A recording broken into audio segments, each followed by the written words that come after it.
Hello, hello. Hi, Baronessa. How you doing, sweetie? It would be so weird to like be around you all the time because I would be calling you Baronessa instead of Gloria. But what a grand name to have, right? I mean, if you wanted to call me Your Majesty, I wouldn't say no.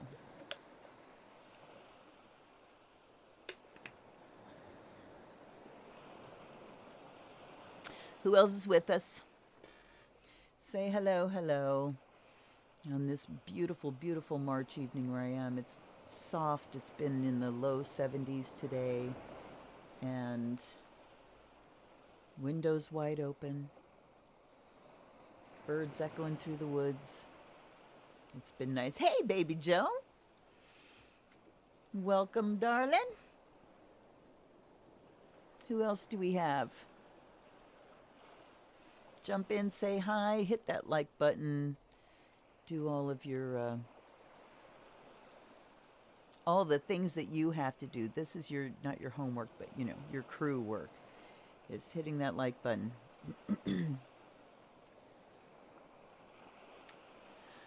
I don't have any like grand things to kick off with tonight. I've been working on astrology all day long, working on March's lesson.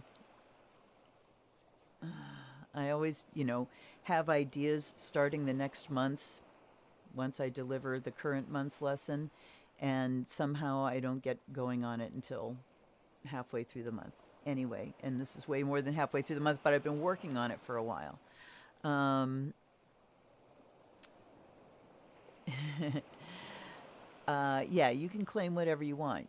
There's this thing on Facebook now about spending $50 and becoming a laird or a lady in Scotland. And I've thought about it many times. But, $50 these days, never mind. um, anyway, what was I just talking about? Oh, I've been working on astrology. And um, it's something else when you've been doing it for a long time. And all the classes I've taught before now pretty much followed the same format. They'd follow a format basically that you see when you buy an astrology book. Is first of all, it's going to talk about the signs, and then it'll talk about the planets, and then it'll show you the chart and talk about the houses. And, after you're done talking about the signs, it'll break them down into elements and modes and stuff like that. Um, and, you really end up focusing on the meanings of things. And then by the time you get to actual chart reading, you have to like back up and add the mechanics of it, plugging things into an actual chart. So, but teaching live classes like that is easy because I know this stuff inside and out. And it's like, here's what we're doing tonight. And I just lay the information out and we have dialogue and stuff. But to do it, particularly PowerPoint really rearranges the way you use your brain and the way you think. Because instead of thinking in, verbal points, this, and this, you have to start from the visual. Because if you don't, you're going to end up just typing a lecture out on slides. And you have to think about really what is the visual of what information you're putting out, and how you can use that visual to make the information stick. Because if you're just listing things, does the visual help much? And with astrology having such a wonderful visual schematic that is an astrological chart, it's just really made me take things apart and put them back together in new ways, and thinking about the order of the flow of things. And I really am enjoying it. It's getting a little bit easier each time because I'm not starting from scratch. This month is the fourth. I lied. Last month I said that was the third and final installment of the flat wheel because I thought I was going to approach the aspects differently, but I realized I was not finished with the flat wheel. So one more lesson on flat wheel, and then I'm really looking forward to next month because we start diving into meaning. And we're going to start with the planets and give each planet a lot of attention. So anyhow, I guess I had... Oh, hi, Becca. High five, baby. Good to see ya. Tonight, I'm using the Ostara Tarot. I don't want to make myself that little. The Ostara Tarot, and of course the Carrot cards, of course. And, you know, this is one of the lovely shiny decks. And I used my fanning powder on it, and I'm afraid it might have dulled the silver just a little bit. But I did it in a much faster way instead of sitting with a brush and, you know, taking the tiniest bit of powder and really, you know, rubbing it on each one. I took the woman that told me about this, Denise on Spiritual Growth Tarot, took her advice and just smeared them out, and then took the powder and, you know, sprinkled. It was still very little bit, and then just smeared them, and turned them around and smeared them, and made a fucking mess of the bedspread. And I sang to my husband, I want to live with an idiot girl, because that's me. Do it first, and then, you know, do the thing, get it done, and think about why that was a bad idea afterwards. So funny. Anyway, so we've got the Ostara, and we've got the Carrot cards. And this will be like the first real test drive of this deck, because I've reviewed it, but I haven't used it a lot. And it's a deck that has several artists' contributions, so there are differences in the images, but we'll see how we go. We'll see how we go. All right.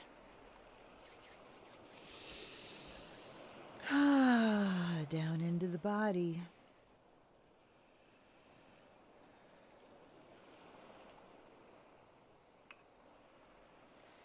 I invite my allies and ancestors, guides and guardians, to come on in. Join with me this evening. Bring your attention here, please. I'm very grateful that you're here. Please watch and listen and talk, most especially talk, and give this reader good messages, clear messages, practical messages, insightful and appropriate messages. I appreciate everything you do for me every day, and I offer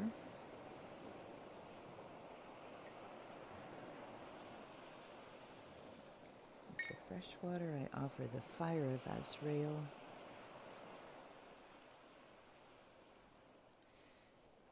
to my little bunny friends who are so much fun.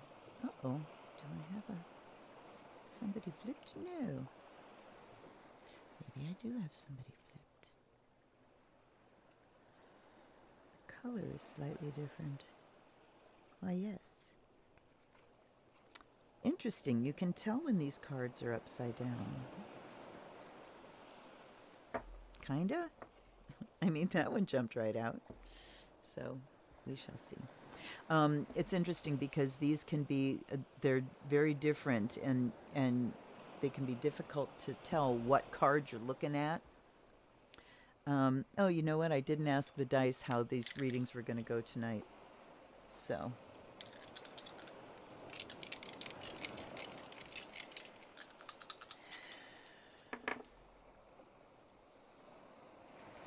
We got the moon and Gemini in the first. Okay, well, Luna's able to put herself out there and communicate. The moon is intuition. It's the deep wisdom. In Gemini says I can put it out in words. And first house is just personal, you know, good personal information for all of you. So I thank you, guides, in advance for the wonderful messages that are going to come out tonight. I feel good. Okay. And guess what? It's Aries season. We are in Aries season, and it is the birthday of one of my dearest friends, my friend Darcy, Hopefully she'll be here tonight, but I certainly don't blame her if she's not. If she's out having a rockin' good time. I mean, I know she's not out partying because we don't do those sorts of things. You know, partying is she comes over here and we have a fire. At any rate, for my Aries friends, boy, that was fun. All right, just one.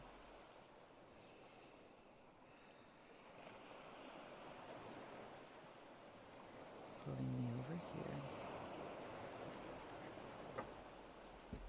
And we get the Three of Cups, which is about partying and celebrating. Give you just a couple cuts.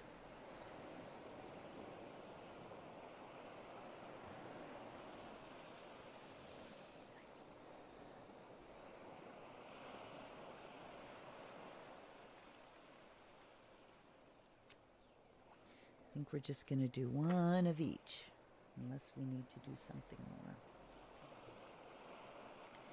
And then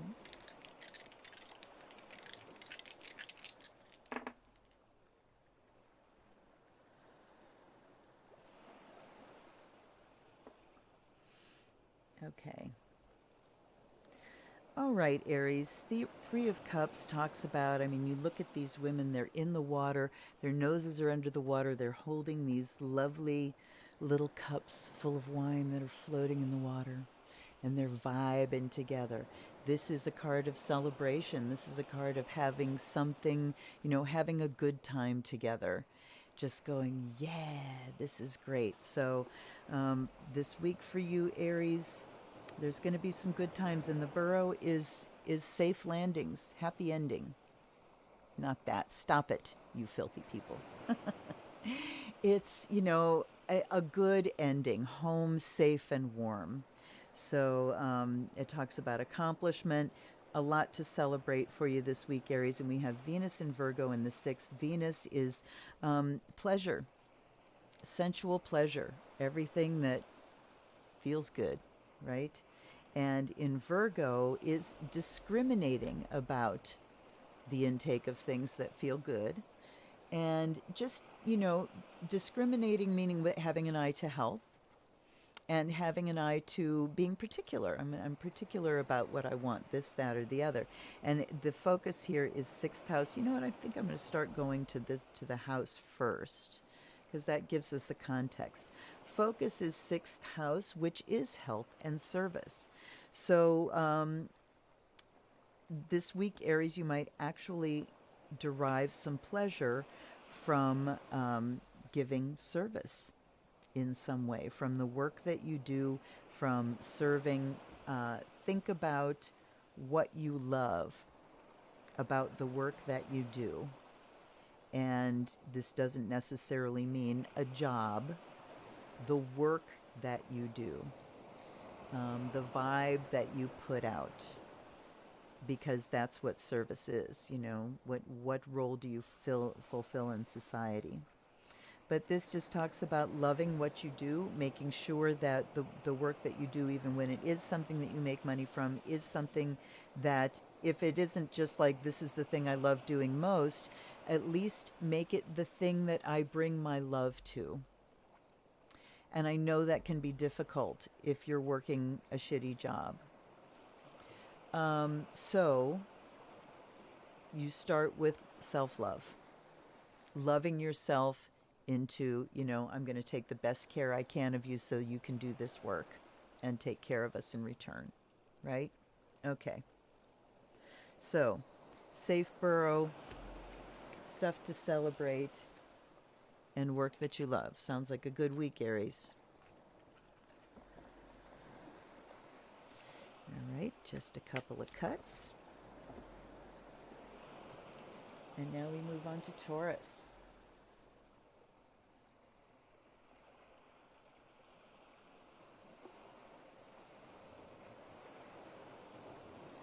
Well, maybe I'll start working with some like sleight of hand card tricks.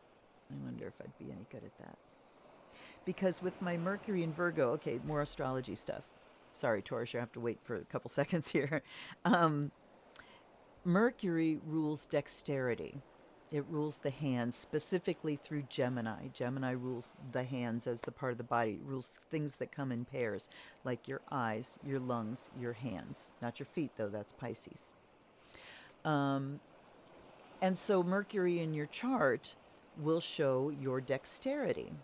You know, people that say, I'm so clumsy, I'm just ham-fisted, I'm whatever, you know, you look to your Mercury to see why that is. So with my Mercury in Virgo, Virgo is also ruled by Mercury, but it's doing something practical. So, I mean, you guys see me. I'm constantly fucking with my hair. I rearrange things. I'm always scooting, you know, I'm twitchy. And my Mercury conjuncts Pluto, which intensifies this worried, gotta have something to do with my hands energy. And it sits on my midheaven, so it's very visible to everyone en masse. And another thing that makes me twitchy is my Sun Uranus conjunction, because Uranus is twitchy energy and it's conjunct my Sun, my outward, you know, my personal expression. So I'm a fidgeter. Too bad we didn't have fidget spinners when I was in school. I just fucked with my hair, play with my hair constantly. So what was the point of that? Oh, I was talking about learning like sleight of hand stuff. So that might be something that I wonder if that would satisfy that Virgo energy. I don't know. I may try it. All right, Taurus, here we go. Let's do you. All right.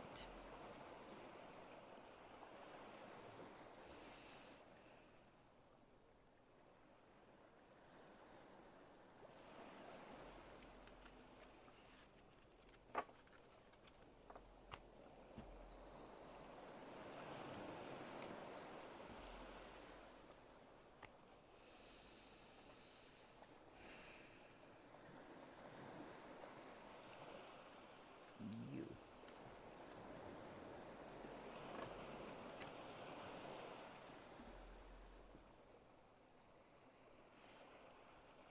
All right.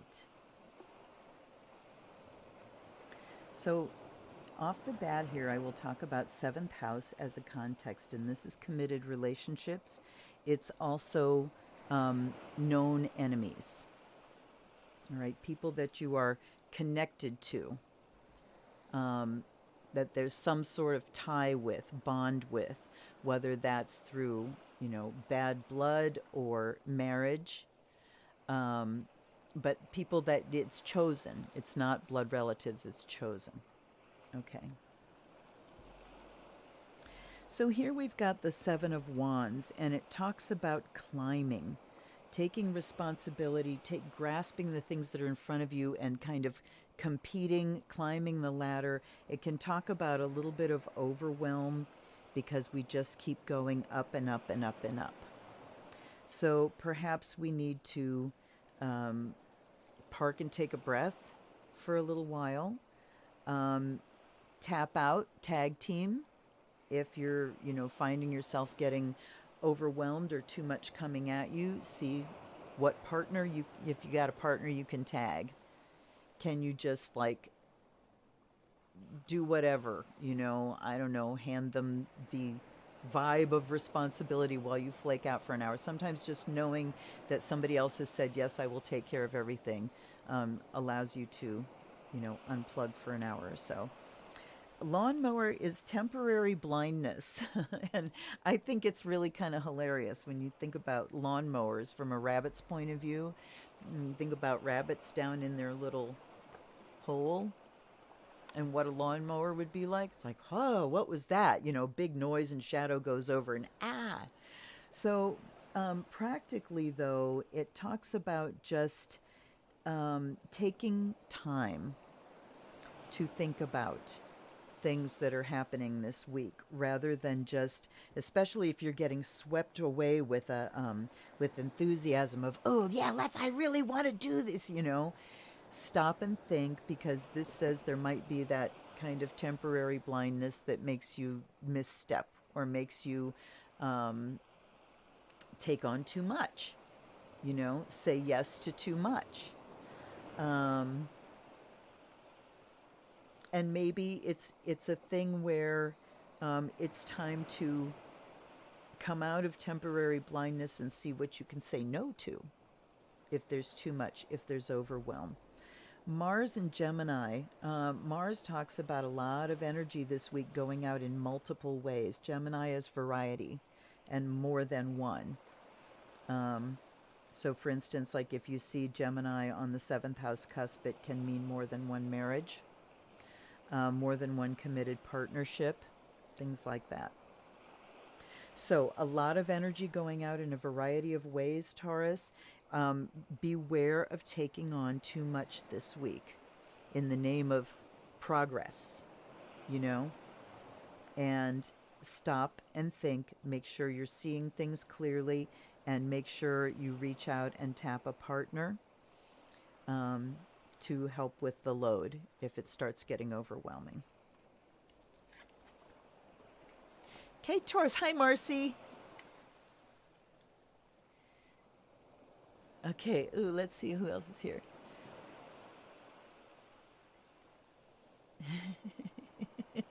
Thanks, Baronessa. Yeah, they tend to be really, really incredible. And that's how I found out about them. I was on a Facebook page, and somebody asked, what deck do you go to when you really need accurate information? And I said, you know, Russian Roma. And this woman said, I go to the carrot cards every time. And I went, carrot cards? And, you know, $10 for this little deck that is just fabulous. Highly recommend.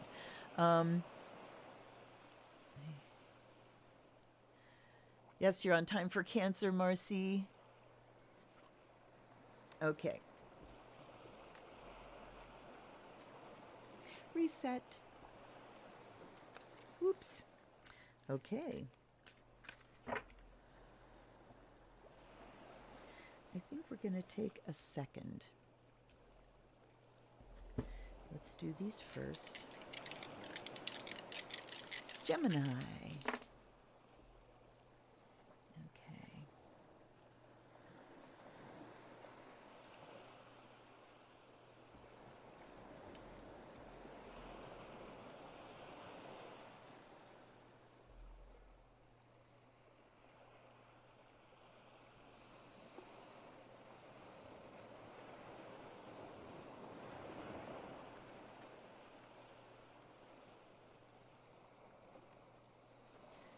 Those waves are looking kind of loud. I hope they're not too loud. I'm sure you guys would have said something if they were, but you know, I don't want to make you feel like you got to pee your pants or anything. Okay. Gemini.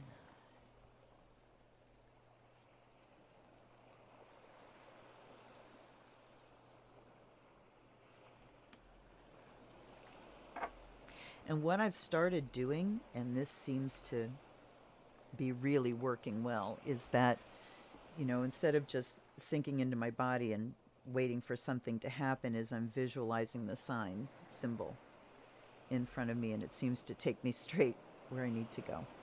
Okay, fourth house up here. Oops, let's put these where you can see them.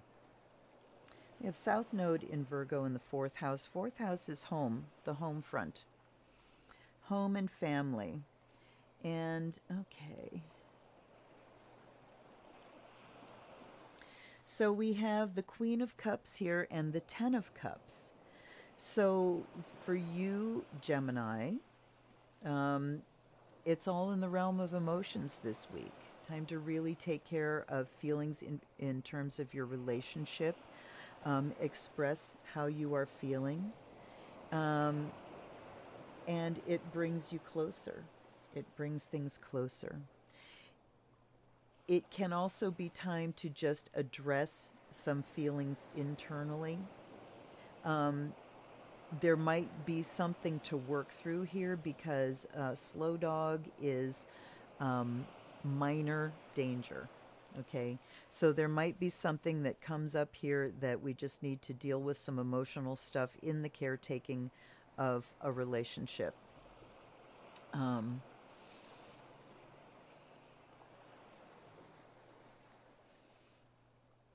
Also saying that if we don't go in the context of actual physical, you know, or romantic relationship. Um, really hooking into intuition this week, into the watery part of yourself, and cleaning out anything that's in the way of your perfect happiness, you being perfectly happy with life as it is right now, being happy in this moment. Time to maybe just clear out some of the old emotional stuff. But Slow Dog just says, you know, there might be a speed bump for you this week that causes some emotional stuff. But if you express it, you can work it out and things can come back together again. South Node, Virgo, fourth house. This is, of course, in the realm of family, home and family, the people that are close to you. South Node in Virgo talks about going back over how you used to do things in the past to see if you might maybe go back to a former way of doing something that'll work out better than the way you're doing it now. South Node, of course, is the known path. It's the past. It's the place we've come from, so it's familiar to us. But Virgo talks about how we go about things, the process of going through life. It is the digestive system, so how we process life itself. So looking over the past and how we've processed things in the past in terms of home and family, and, you know, a subject that might be coming up is, do we have to address something here? Does something need to be fixed or updated? What do we need to give our attention to as far as how we go about life at home? Yeah, the question is, just because it's comfortable, does that mean it's functional? Okay.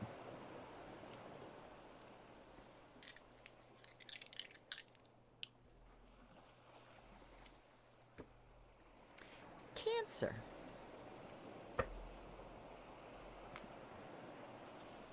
Yes, they do. And I don't know if you guys noticed, I put on my channel now how many subscribers I have.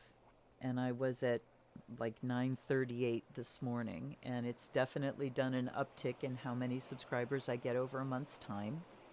So we're getting there, and I really appreciate when you hit the like button, because it really does help.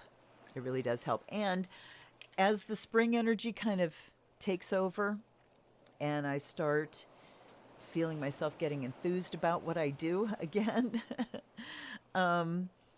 I'm going to start jumping on and doing some random lives here and there. I jumped on yesterday and did the Russian Roma. You know, it's like when the mood hits me, I might just pop on at any time. So hit the bell so you know when that happens and you can be in on that. All right. Cancer. We've got South Node up again.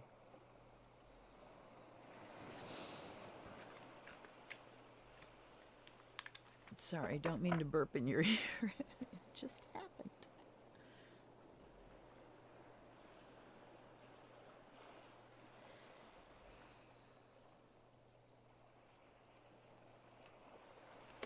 Oh, looky, we picked them out again.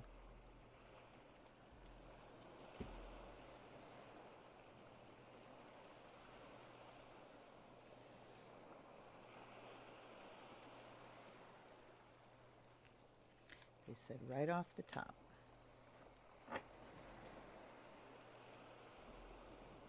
Okay, funny that Gemini came up with Cancer's house, the fourth house, and Cancer has come up with Gemini's house, which is the third house. So third house, we're talking about your neighborhood, your siblings, car travel, and basic communications. And basic learning as well. Logistics, basic learning, you know, reading, writing, arithmetic, and using those basic skills. All right, Cancer, we've got the Ten of Cups. So something comes to culmination, something comes to a fulfillment point here emotionally this week. Again, it's always great. I mean, I'm working my way through this Louise Hay book. Again, You Can Heal Your Life. Highly recommend for everybody. If you only get it for the list of illnesses and the affirmations that go with them and the underlying like spiritual issues, it's worth it. But I find myself really turning from negative thinking into positive. So, um, so it's been very easy to love my life and feel the love going through my day when I sit like to work on the PowerPoint today or to shoot a video or whatever. I feel that love coming out, you know, and it makes it so easy to do. So this week, Cancer, that's the mode for you. I love my life. Here's why I love it, you know, and taking care of it to show that love. Then we have the many rabbits, which are all your friends, all your friends. So showing the love to friends as well, to siblings, to people in the neighborhood. We noticed yesterday when we had the landscapers went through, and this is a group of people. Same company's been doing this place for many, many, many years, and we've been through some bad times with some of these crew guys. We've had them deliberately weed whack plants. We've had them just stomp through gardens, just bad stuff. And now this business is a crew of wonderful people. And Cliff has talked to a couple of the guys, and they came blowing the leaves off of the patios. And they took so much time behind our place and blew the leaves off from the edge of the woods where the plants and shrubs are growing and just like cleared behind us. They didn't do it down that way, but they did it behind our place. And it was amazing. And Cliff went out and picked up, you know, whatever litter got blown in the leaves. And we saw neighbors down that way going out and pulling out litter from the leaves. And it's like, yes, the neighborhood, love in the neighborhood, putting love and care into the outside of where you live, to let it, you know, roll out beyond your home. Okay, so the other things we need to look at here, the familiar way, the old way, as far as recreation and play. So we've got, so this week you could spend some time like kicking back, listening to some music you haven't listened to in years, doing some sort of play that you haven't done in a long time. Maybe this is the weekend that the cornhole sets come out. I don't know. But Leo being creativity and yes, romance. So with this emotional stuff, romance can be a focus as well. But it says doing something familiar that is fun and creative, and also working on the vibe that sort of rolls out of your home to the rest of the neighborhood and the people around you. All right.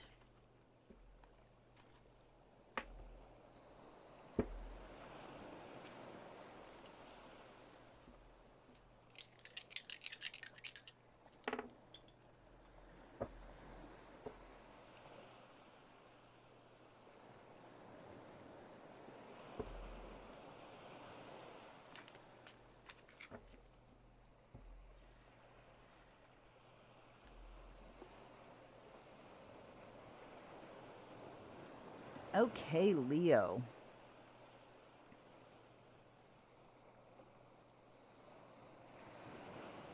Yes, I agree, Marcy, that with the rabbits and the Ten of Cups. Yeah, I agree. Okay.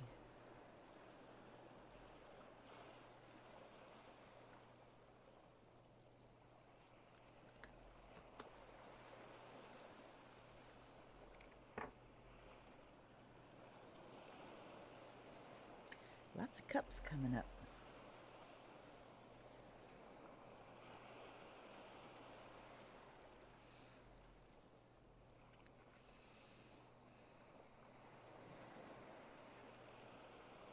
And I will mention that we are on a Leo moon tonight as well.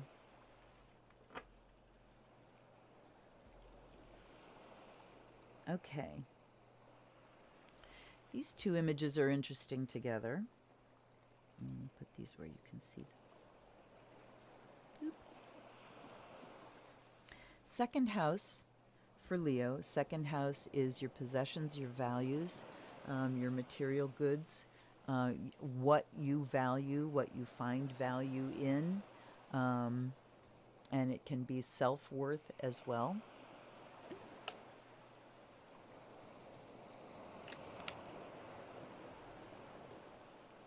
So 8 of Cups and the Standing Rabbit. The Standing Rabbit is about being alert and vigilant, and the 8 of Cups is about leave-taking, walking away. So,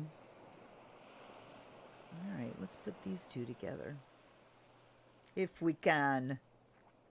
So there's a situation here emotionally that needs to be walked away from. It's old. It's old. It's been there for a long time. I'm looking at how the cups kind of, like been this path going upward, and there's no more that can be done in the situation. And so you see the wings spreading, ready to just leave. It's time to leave. So just an old, worn out emotional pattern that needs to go. And the Standing Rabbit talks about vigilance and alertness. So it says to watch yourself this week and watch for old emotional patterns coming out. Watch for them coming out in your words. Watch for them coming out in the story that you're telling yourself. Oh, I know what this is all about. I've been through this before. I remember when I felt like this last time. Just because you're having an emotional reaction to something, it doesn't mean that reaction is a present one. When you have old emotional stuff, though that old emotional response can get triggered by an event that is nothing like it. And then the whole story gets thrown. The story from the past gets heaped on it. Because I went through this before and this is what's going to happen again. And so we need to be alert and vigilant for those old patterns this week, Leo, because it's time for them to be like the phoenix here. Pluto is phoenix energy, and you look at this bird with its wings spread, and the wings are bright red. And it has like people legs too, which is kind of strange, but oops, it just popped in. Kind of strange, but whatever. All right.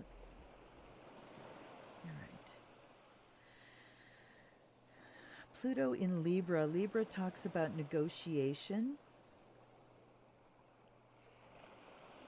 And second house can be self-worth and values. So perhaps this old emotional pattern has something to do with self-worth, and that could also be tied with money. I know it's always interesting doing the Leo because I'm just talking like I'm not a Leo, but then I have to listen to what's coming out of my mouth like I am a Leo, and it kind of cracks me up. Because I was very trusting of the government that money would roll out the way it did last time when we had it within several days. And so I spent money, and it hasn't come yet. And we are like, fortunately, when I shop, I keep things stocked. So there's no danger of anything, except I think we need some toilet paper, but I can afford that. But yeah, it's like, lesson there of just assuming and trusting, and, and now we wait. But it's okay. We'll make it through, and then money will arrive. But at any rate, I'm looking at that Libra again. It's just negotiation that may be required in order to transform this old pattern. Might be time to sit down with somebody who cares about you and say, what's your take on this? Can you help me talk this through? At any rate, Libra indicates help, help with it. Okay.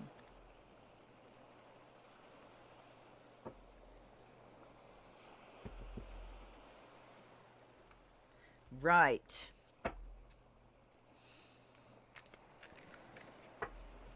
Virgo.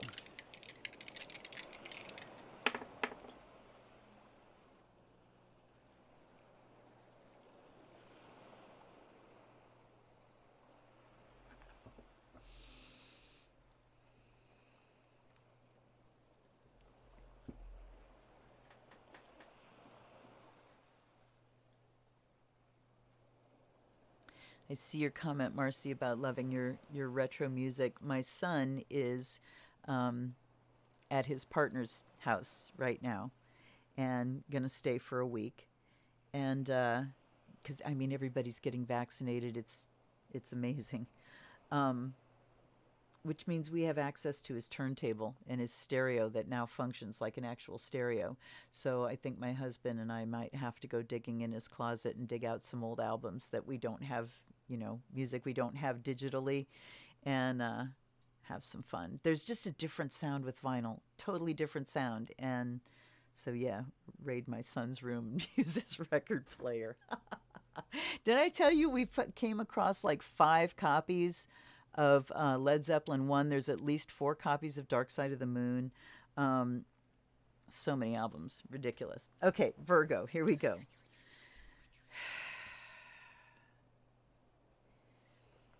Man, I hook into the symbol and it just goes right there.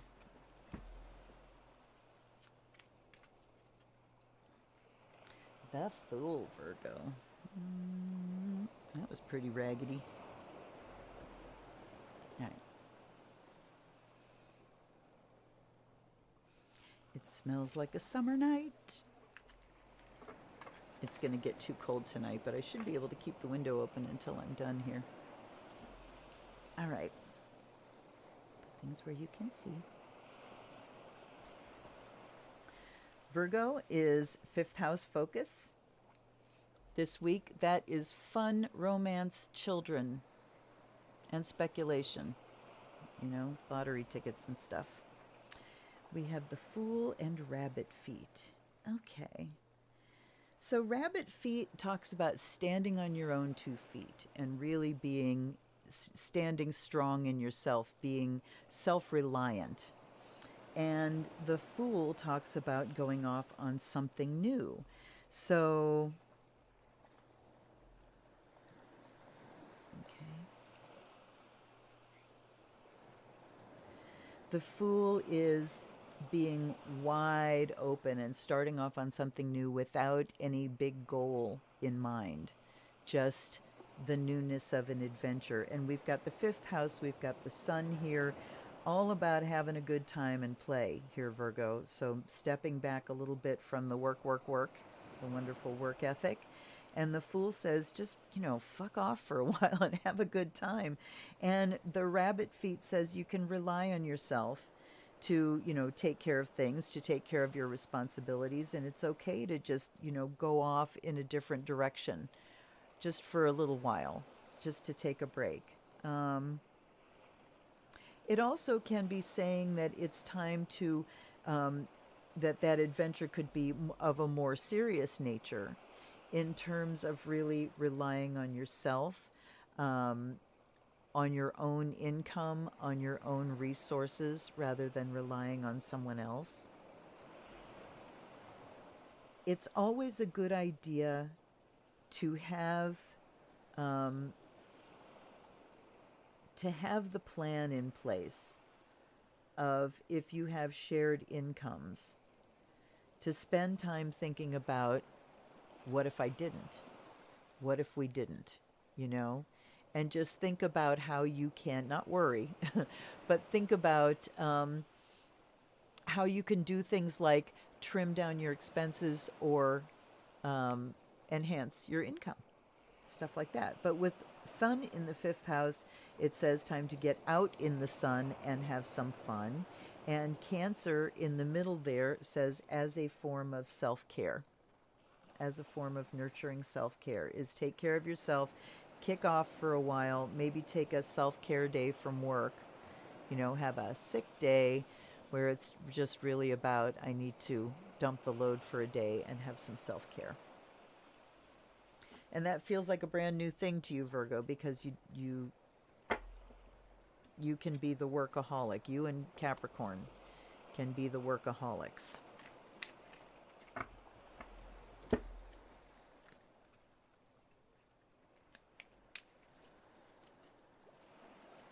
All right. Libra.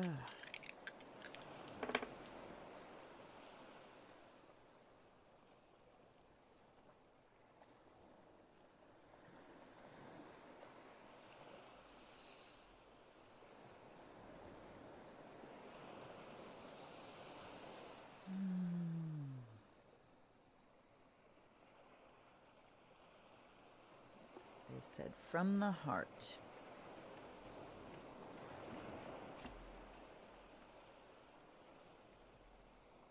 Ooh, that's the devil. Okay.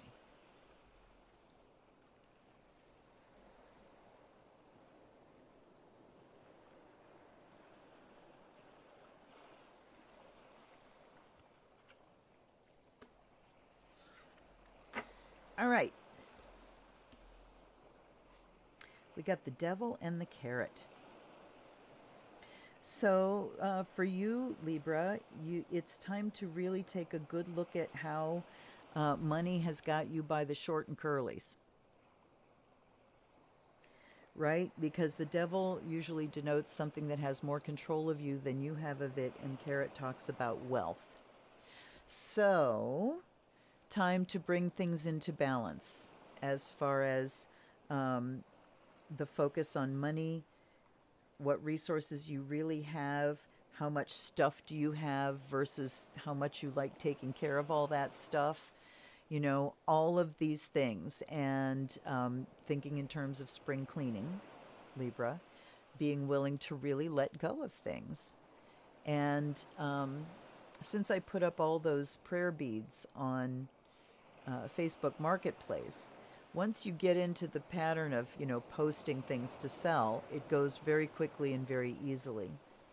And you have the added bonus of being able to say, pick up only, and it only shows it to people in your local area or in a certain radius or whatever.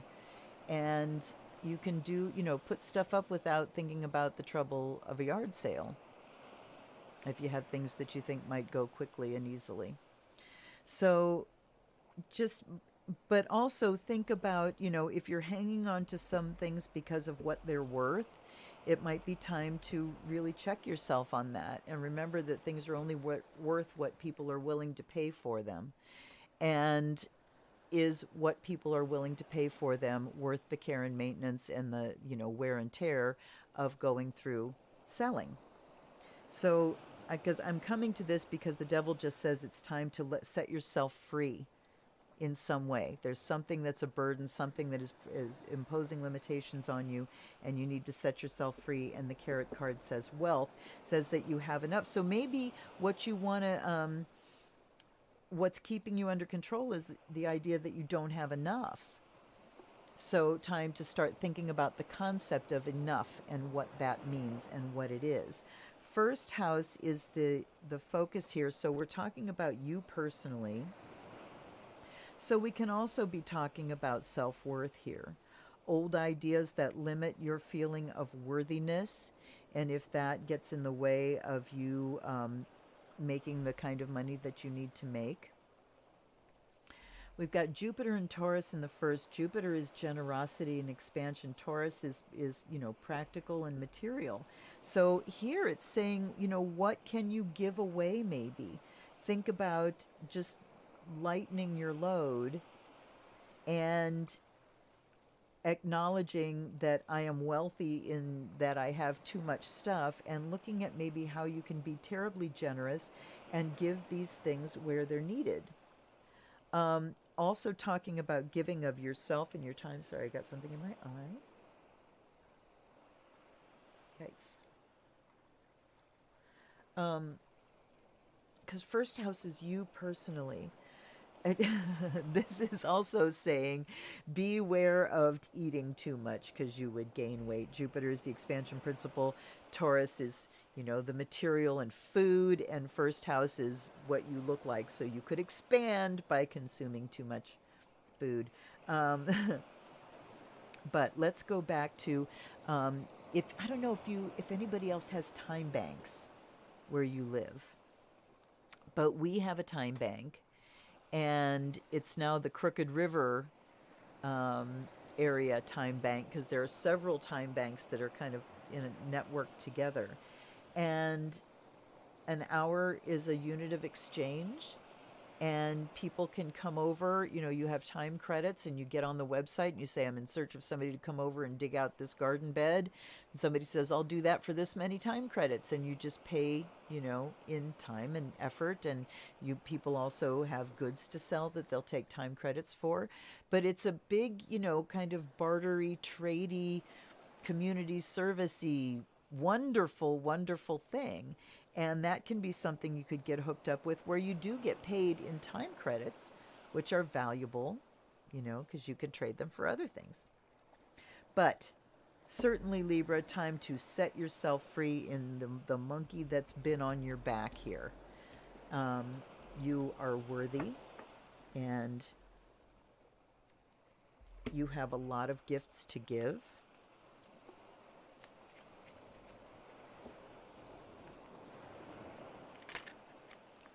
That one almost came out, but it didn't want to. 8. Scorpio. All right.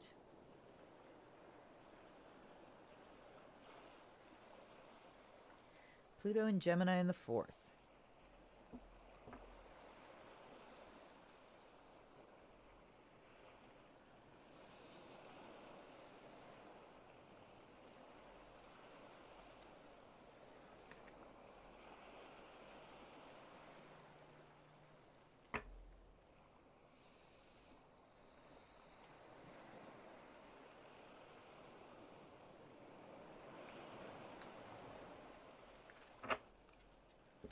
All right.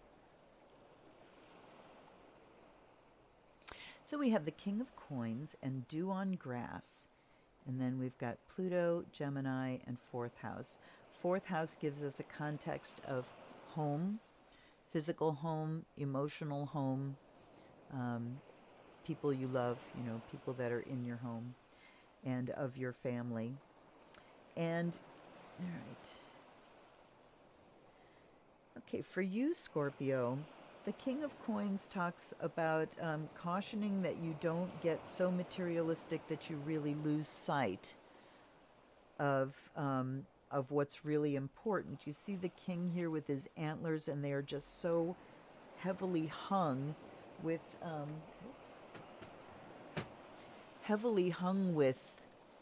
jewels and gold and stuff, and his eyes look absolutely blank. I don't know if you can see.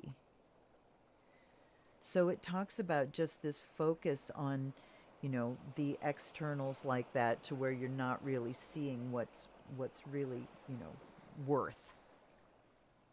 And so we go from that to focusing on the really little things that bring joy to life. Dew on the Grass talks about a rare treat. So going out, sitting outside, looking very closely to see what's growing up out of the ground. Going out in the morning and maybe finding a spider's web that's got some dew on it. So shifting Scorpio from, it's kind of like, extremes, because Scorpio loves extremes, from this extreme of achievement and amassing of material wealth and focusing on that, to looking at true wealth that is around us. And true wealth lies in the experiencing of life. The things that can't be stolen from us are experiences. That is our true wealth. All the externals can be taken from us in an infinite number of ways. And then we have this sense of loss. But if we know where true wealth is, there's some place for us to come back to. You know, that's not empty. Okay, Pluto, your ruling planet in Gemini in the fourth. We've got to do some, yeah, it's radical thought time. It's transformation time in the physical home. Let's see, the Gemini there. Hold on a second.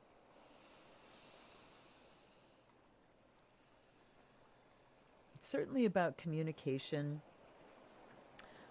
Might be just talking with family members about how things have changed, talking about, you know, the radical times we've gone through here. Maybe having, you know, that deep talk with somebody that is really been needed in order to shift things from, you know, from one way to another. Certainly communication is at the forefront there. And, you know, maybe even communicating, Scorpio, your own deep knowing and deep wisdom about these things. So yeah, this week, look at the conversations you're having around your home with your family. If it's somebody that doesn't live with you, maybe reaching out and doing the real talk, you know, do the real deep talking. And you'll find a really rare treat there. But for yourself too, focus on a time of going out in nature and looking at the wealth that's there.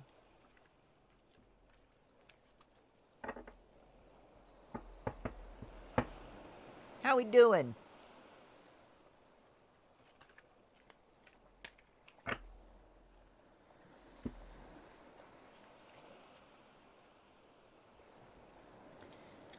Okay, Sagittarius. So, Marcy, what kind of music is your times?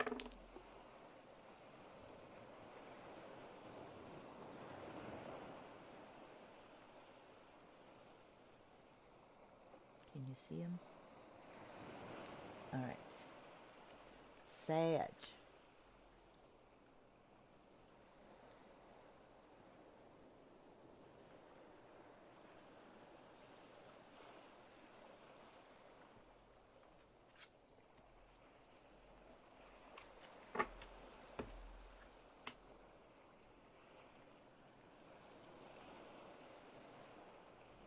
I got chopped in two.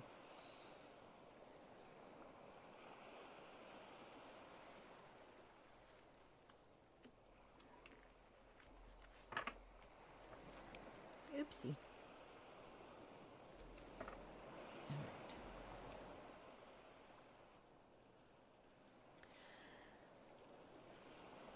right. Okay, we have the page of...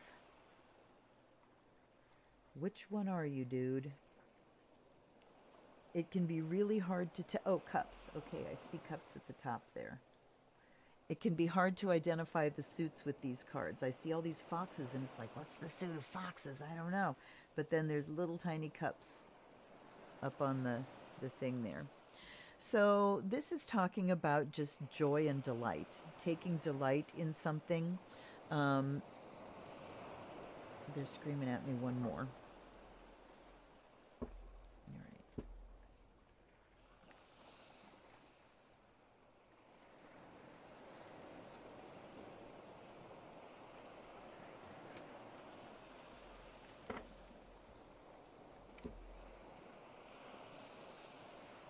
And we've got the Ace of Swords. Okay. Did I just thoroughly confuse myself? We'll find out. So Page of Cups is, you know, being in your emotional body and letting it lead you, letting your emotions lead you into things that are going to be emotionally appealing and emotionally satisfying, whether that's, you know, just playing with things, playing with friends, doing something that's pleasurable.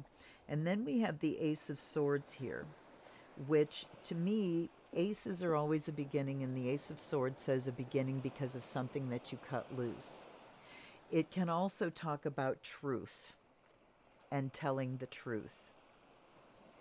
And then we've got the temporary blindness card here. Okay, let me put these together. Hold on, Sag. I'm going to stick with that ace in the middle and say that it's time to make a dividing line here.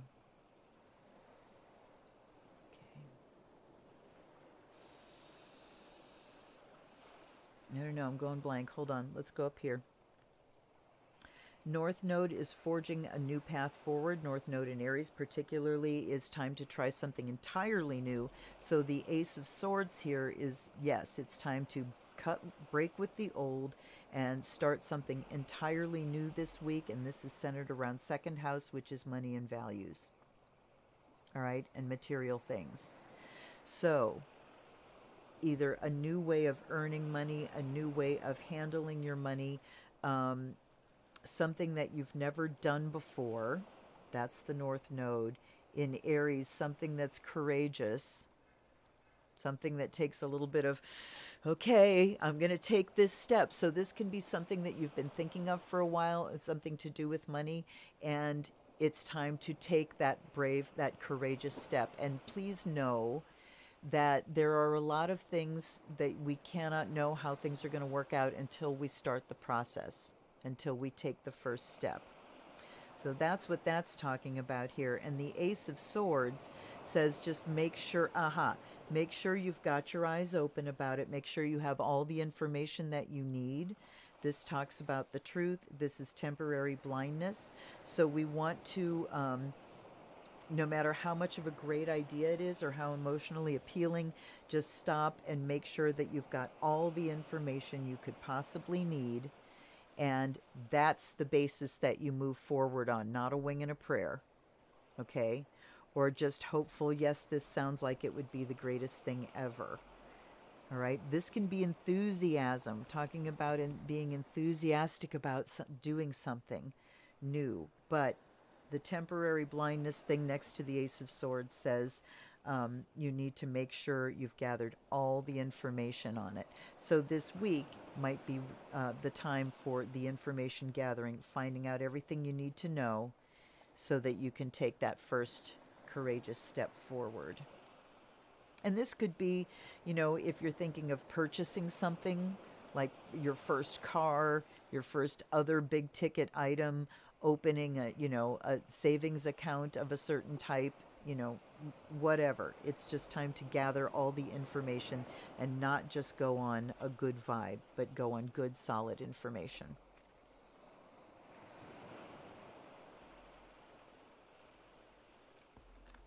Josh Groban, Ronan Keating. Okay, let's see here. Anxiously awaiting Aquarius. Hi, Shannon. Welcome. Hi, Deb. Okay. Elvis, Beatles, Creedence. Yep. I cut my teeth on the Beatles. Simon and Garfunkel. Okay. Awesome. Well, some stuff from my era.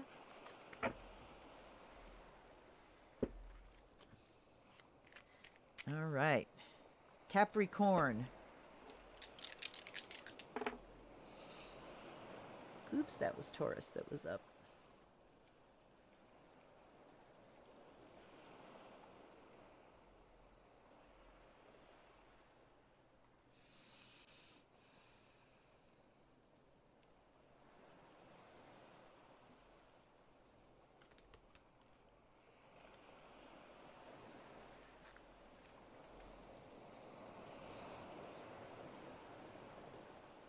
Okay, wait, I gotta do that again. Come on. They're getting stubborn. All right. Yeah, pulling on my right shoulder again. All right.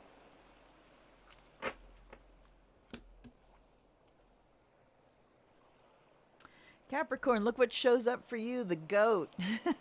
Isn't that nice? 2 goats. Okay. So here we have Queen of Coins.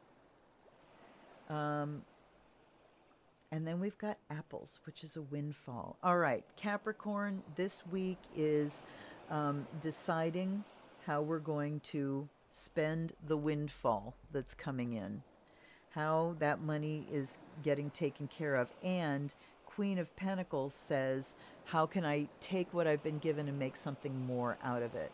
How can I plant it here and there, using some of it to plant seeds here and there, purchase things that you can then turn around and make more money out of, or just a way of using the money that makes the absolute most out of the resources. Queen of Pentacles is the green thumb card to me. She can take whatever you give her, and through frugality, creativity, a great deal of imagination, and just tightening the belt as only Capricorn can, she can make it go a long, long way. And the apples indicates the windfall. Money falling out the sky. Okay, oh, Rose. It's so funny when I said it's time for, Capricorn, and I thought, oh, darn, Rose isn't here tonight. She comes sliding in at the perfect time. Your radar is working, my love. Okay. So up at the top here, Mars and Taurus in the seventh. Seventh house is in committed relationships, romance, business, even enemies. But Mars in Taurus is working hard. It's putting out a lot of energy over a long time in a very practical way. I have Mars and Taurus in my sixth house, and I can work past my limits. I don't do it anymore because I'm getting older and it's harder to do. But yeah, working over a long haul. When I start to see results, it's like I can just keep going and going and going. So this talks about Mars is energy, lots of energy. Taurus is practical, hands-on, and keep at it. And seventh house is relationships. So we can be working hard on relationship stuff, or we can be working hard with a partner, Capricorn. But it certainly does involve looking at the best ways to use your money and bringing wonderful frugality skills to bear, and executive decision skills too. I bow to Capricorns and their executive abilities, realizing that I have had executive dysfunction my entire life, and not having a name for it, just thinking it was, lazy, good for nothing, whatever. I have been experiencing executive dysfunction, something awful lately, just something awful, things I need to do, and I just sit and watch myself not doing it, even though I want it. Just, you can get so stuck. So Capricorn, use that executive ability and make some decisions about money that is extra. Is there any such thing? Money that is additional, let's say. Money that we haven't worked for, windfall, and just working hard with a partner to make it into the most you can make out of it. That'll be easy for you to do this week, Capricorn.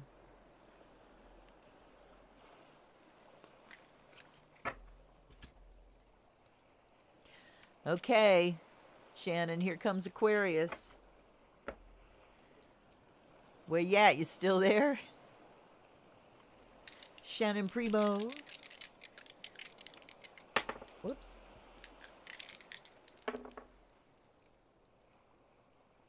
That first one out was Mars, so I think we'll look at North Node, but then we'll look at Mars too. And look, Aquarius, your house came up, 11. There we go. I'm going to get things right the way up. You see how fussy I am. See this? You can watch Mercury and Virgo in action when I'm sitting here with you guys.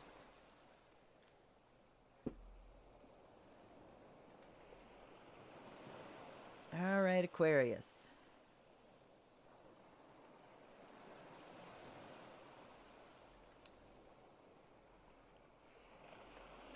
Not a lot of repeats tonight. Very interesting.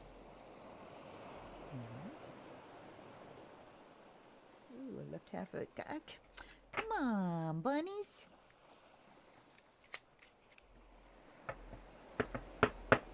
Okay.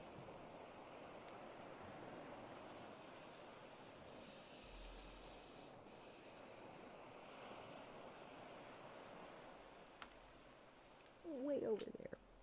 Ooh. Ooh, yikes, Aquarius. Okay. 11th house. So we are in the context of hopes, goals, just, you know, your hopes and dreams, your highest ideals, your groups of friends, or just your individual friends, and groups of people like-minded, the kind of groups that you identify with. And here we've got King of Swords and the Stuffed Rabbit. There's somebody here that is not true. There's somebody here that is being false.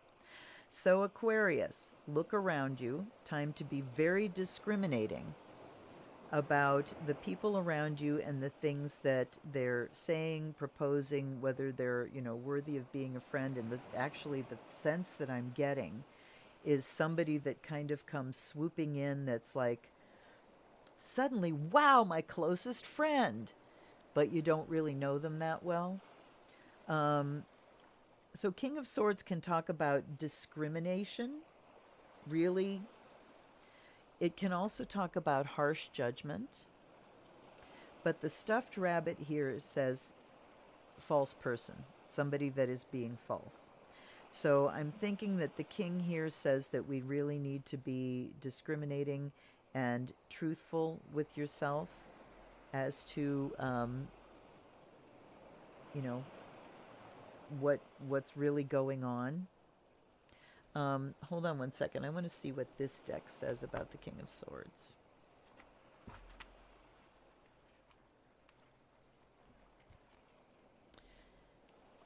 Truth, ethics. Okay. The King of Swords is an intelligent and decisive leader who acts with justice, self-assurance, and unwavering reason. He's often looked up to as an authority figure and a mediator, for he excels at cutting through confusion. Yep, that insightful. To reach the core of truth in any matter. He performs well under pressure, does not balk at responsibility. When he appears in a reading, the king urges the reader to act swiftly with a clear head and a steady hand. So that action would be against something going on that is false, that appears to be one way but really isn't. So it might be time to, you know, for something to be revealed, or just for you to be truthful about something that you've been telling yourself a particular story about, but now it is time to drop that story and say, you know what, okay, yep, this is really what it is. Okay, so bringing awareness to a situation where maybe you've been willing to accept something that might not be true. Okay, North Node, Cancer in the 11th house.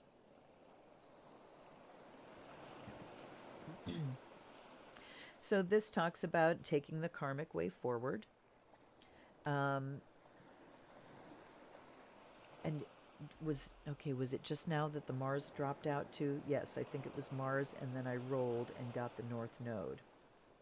So that talks about the karmic way forward. Mars also talks about just action, taking action, and this action actively nurturing, actively caring for, all right, actively responding to a friend.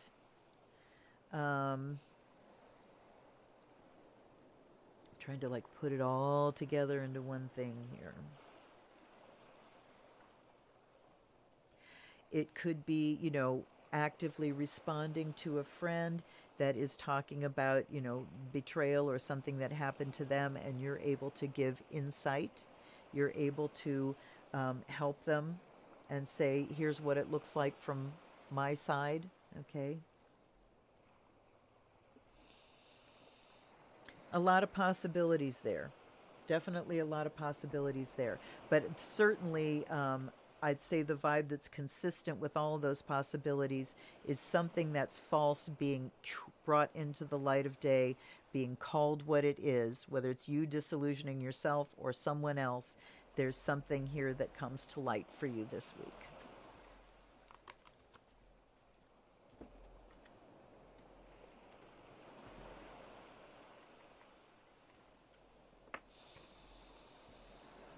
Mars in Cancer is interesting because it can kind of be almost smother love, you know, too much caretaking and affection.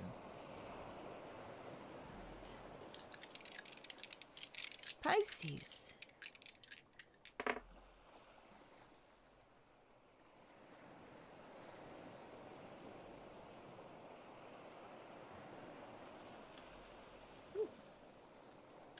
Footprints in the snow just popped off the top there. That talks about learning from the past. So let's hook that onto Aquarius's reading there. Look to the past and look at where you might be repeating a pattern of, you know, letting something slide when it needs to be called out. All right, Pisces. Over here. Oof, we're getting all the pages tonight. All right.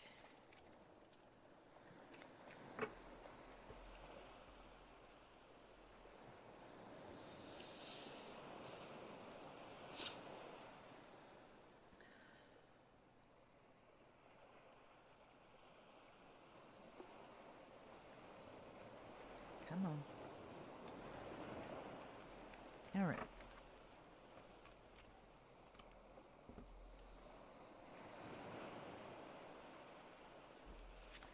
Okay. Page of Swords and the Many Rabbits. The Many Rabbits, again, are your friends, your groups of close friends. And Page of Swords is the intellect. I might take another one. Let me go here again. Energy, curiosity, challenges, decisive action. All right.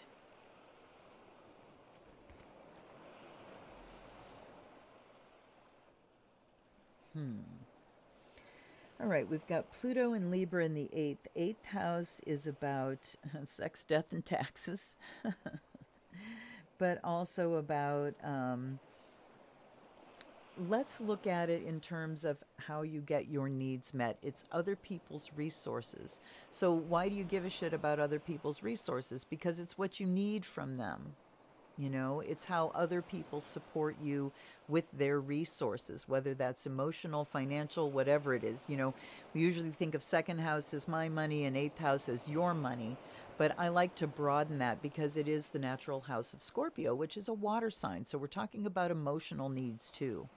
And being the sign that rules manipulation, it can also describe how we get what we need from people. Do we manipulate for it? Do we negotiate for it? This talks about negotiation. Libra there in the 8th house says we need to negotiate for what we need. And Pluto says it's really, really important. Pluto is extremes in intensity. So this talks about getting like your deep needs met. And looking at how we negotiate for those things, looking at how we communicate about them, and being able to sit down and, you know, really ask someone. This can be hard, you guys. All right, I'm thinking about this Pluto and how intense it is, but I want to tell you how hard it can be for some people to ask for help, particularly women. Because we are raised to be the helpers and the caretakers. And you know, when we look at cultural things like the idea of a man helping around the house rather than just being responsible for caring for the house and sharing that equally, you know, through members of a household, used to be like just assumed, you know, the assumption of it's the woman's job to take care, and look what a good man, he helps around the house. No, he is responsible for the living space as well, and we all share that burden. So this talks about maybe having to negotiate those kind of things that are very deeply ingrained and that need to be transformed. So this talks about decisive action amongst a group of friends. So maybe there's a situation here with a group of friends, and where or it could even be right away. What came to mind was group projects in school, and everybody, every group will have the person that is the brain that does it all, and every group is going to have the person that rides everybody else's coattails and does the minimal. And this can be in groups of friends as well, where there's someone that always does this and someone that always does this, and maybe there's someone that doesn't, and that needs to be addressed as to we need some more from you.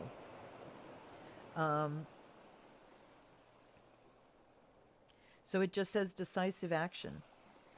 And this is Pisces. So I've been talking about Scorpio because of the 8th house and Pluto here, but this is about you, Pisces, and getting walked all over. This is about Pisces not getting walked on. Because if you don't set boundaries and you don't take decisive action with people that tend to take advantage of your good nature and your compassion, then it's just as much your fault as it is theirs. People treat you how you teach them to treat you. And if you do the martyr thing, Pisces, and say, oh, it's okay, yeah, I'll do it, hoping that somebody's going to see how sad you are and say, hey, listen, that needs to change. No, it's up to you now. You need to change that. You're the one that needs to set a boundary here. Tough as it is, that's what the Page of Swords says, is decisive action. Set a boundary with groups of friends. If you're dissatisfied with your situation amongst them, this can also be co-workers here. It's whatever group there is. And this talks about having to really negotiate for what you need and drawing a hard line. The Pluto says no backing down. This is how I would like to be treated, and don't accept anything less.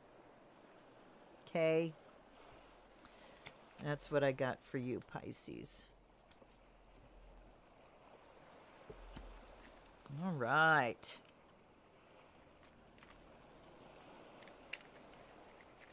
Well, let's see. What do we got? Oh, my God, almost an hour and a half. I can't believe it. It goes so fast. All right, let's do a group. Let's do tarot cards for the group. Let's look at, oh God, politically. Jesus, you guys. My state is just redder than red right now. The state legislature passed a bill saying that, like, local municipalities and, that nobody has to follow state health mandates, basically. So if the governor says there's a mask mandate in public spaces, nobody has to follow that. And the governor vetoed it, and they fucking overrode it. So these are the people that I'm hoping get COVID, keep it to themselves, and check the fuck out, man. I'm so tired of it. I'm so tired of it. And, if getting COVID is the thing that makes them go, ooh, this was a mistake, and they change their minds, so be it. But I'm just disgusted. Absolutely disgusted. All right. What do we want to ask about? These are better with a question.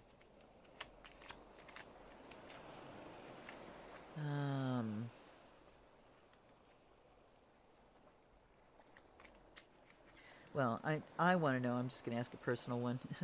I want to know if her money's going to come this week. Thistles are sufficiency, so that means enough. That means we'll have enough for this week, but it doesn't answer the money question. So let's take 3 here. Oh. Okay, this isn't talking about at all what I was asking, so this is having enough. Fresh burrow is hard work.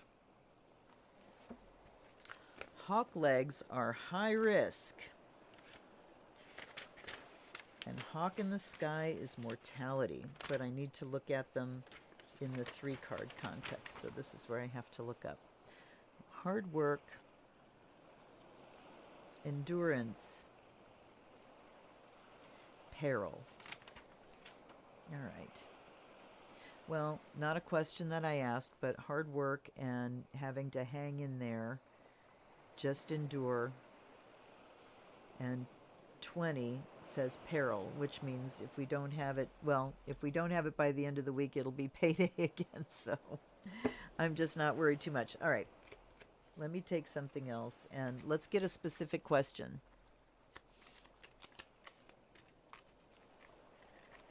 Yeah, I mean, some people are just so very, like, terminally stubborn. But it does seem to be the pattern with Republicans that they, everything's fake and false and doesn't matter until it happens to them. Then it's the most important thing in the world.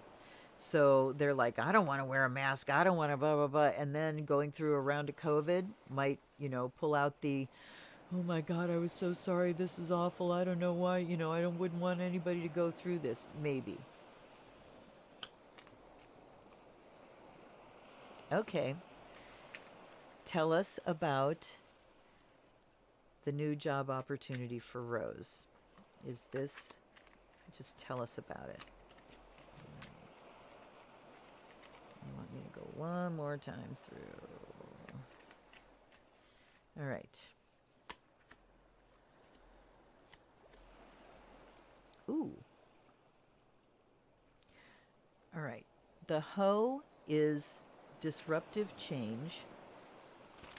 So right off the bat, there would be, some disruption in changing and going a different direction or going in a new direction. Apples here are thankfulness. But then the icy path as an outcome says a fall. All right, let's ask for some clarifiers.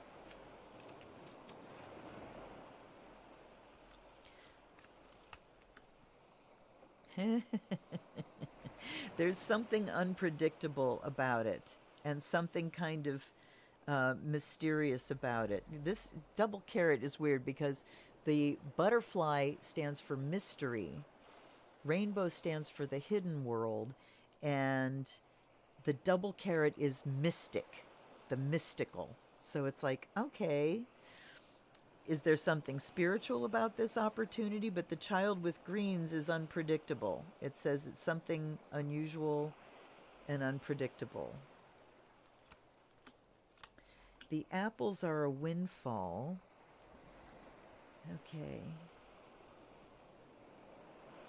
Being self-reliant, and the many rabbits talks about friends. So a lot of people, so gratitude. Well, wait, let me see here. Faith. Gratitude, faith, and support is the action in the action section. So it's saying, this talks about there's a little bit of a spiritual vibe here, and that's what I'm seeing is just time to really connect with spirit guides and pay attention to what you're feeling.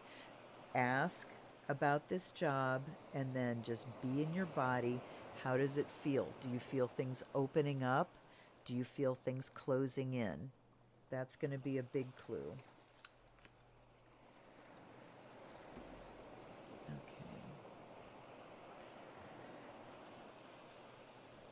Well, romance would be possible from it, because that's what that one means, every step of the way.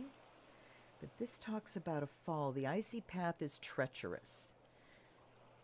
So I'm thinking that there might be something once you get in that could be just a little bit uncontrollable, a little bit like, woo, I can't, don't have any control over how fast things are going. But then this, okay, this says temporary happiness. So it looks like it might be, is this a temporary job or something that's contracted that has a, like an end point to it? Because it's certainly saying that there's something unpredictable about it, or maybe, yes, something that what might change from what's being presented. This is what the job would be, but there's this unpredictability says it might turn out to be a little bit different from that. Still, the action is to trust and put yourself in gratitude and reach out for your support. I'm looking at romance here as saying that it could be something that you really fall in love with doing, but it might not be long-term or successful. It might be good for a little while and then it peters out. Okay. So, yeah, I mean, that's what I'm seeing. Oh, bye, baby Joe. Bye, baby Joe. Okay, let's see here. Yeah, I mean, very, very interesting. So, I mean, that's the message I'm getting. Please let me know. If you take it, please let me know. And we could also ask Socrates if you should or not, if you want to. Yeah, maybe you find a temporary romance on the job. But, you know, with that fall card in the middle and then this temporary happiness, it's like, yeah, something doesn't last about it, is what I'm seeing. I'm going to go get Socrates and let's just ask him, okay?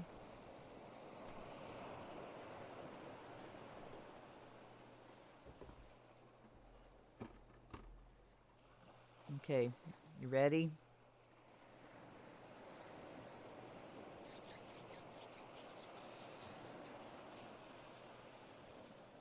Yeah, that's what I'm thinking is it's more about falling in love with the job and the work and everything else, and then it just, you know, being a temporary thing, something falls apart, something doesn't last. Okay. Socrates. All right, so what are we asking? Should Rose take the job? It's been offered, right?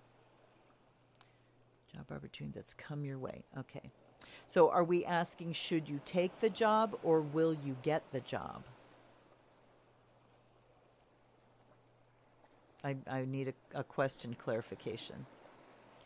Choice between should I take the job or will I get the job? Which question are we asking?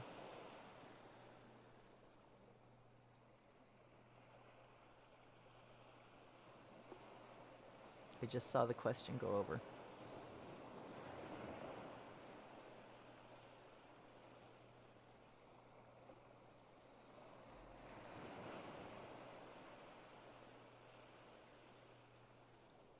Nothing's been, will you get? Okay. So, Socrates, dude, this is not for me. This is for my friend. So please, please, please give me a fucking straight answer, all right? Tell me true. Tell me true. Will Rose, true, get the job? Things look fucking good. Okay. All righty. There we go. Please let me know how it works out, because I've had an experience with these tarot cards just this week where I did a little reading for somebody and I thought, I know it's not right. I just know. And it was Baronessa. And at the beginning here, she also said, yeah, reading with those tarot cards, it was so freaking accurate. It was ridiculous. They really are something, and they're pretty easy to read too. So, yeah, he was nice this time. I mean, he belched at you, but, you know, good answer is a good answer, right? Okay, yes, please let me know. Please do, please do. In the meantime, who do we still have with us? 6 people still with us here. I'm going to get ready to close up shop here. Socrates, you tell me. Will our money come? Will our household's government money arrive? Relief money arrive before the weekend? You're a fucking loser. Will it arrive before payday. No fucking way. Oh my God. That means we've got like 9 days to get through, and I won't tell you how much we have, because you would laugh or maybe be scared. But we'll be all right. We'll be fine. We have resources. All right. If you have not subscribed yet, please do that. If you want to shoot me a donation, I accept any amount gratefully, and I bless you for it. If you want to buy me a deck, please do so. I'm out of decks to review. I made myself a deck to review for you on Friday. I made myself a Beline deck. Ever heard of L'Oracle Beline? I had never heard of it, and Baronessa Scotti told me about it, so I made one for myself. It's okay. It's okay, Rose. It'll, it's all good. It's all good. Anyhow, if you want to buy prayer beads, jump on Facebook, go to the prayer bead tutorial video and look at all the links down there, and you can purchase some. That would be helpful, except that I don't get paid until the items are delivered to you, so that wouldn't help right away, but it'll help eventually. What else? Like, subscribe, share, blah, blah. Oh, yeah, Patreon. You guys don't have any idea of the level of astrological teaching I am putting out for your $9 a month at the priestess level. You have no idea. Baronessa and Rose can tell you. Anyway, it is the foundations of teaching you how to be an astrologer, how to read an astrological chart. And right off the bat, you are getting the mechanics of reading a chart. So if you're still of that part of going, I don't know what I'm looking at, and I don't know what this is what I'm teaching you, how to read a frickin' chart. So if you're interested in that, jump on down to the Patreon link and join up at the priestess level. And I mean, truthfully, guys, if you do that this month, you're going to get 4 lessons for your $9 for this month. And if you wait till next month, you get 5 lessons for your first $9. So don't wait, because that's the only place you'll get the lessons. And I will package them as a class and sell it, but it's going to be a hell of a lot more than $9 a lesson, I can tell you that much. If you are interested in an actual reading, DM me. That's the number one down there. Anyhow, I hope you enjoyed. I hope you have a great rest of your evening. I'm going to go have a cocktail, and I will see you on Friday unboxing the Beline Oracle, and on Saturday for Prayer Circle. And I'm so glad that you're here. I value you. Take care. Zen Witch out. Blessed be.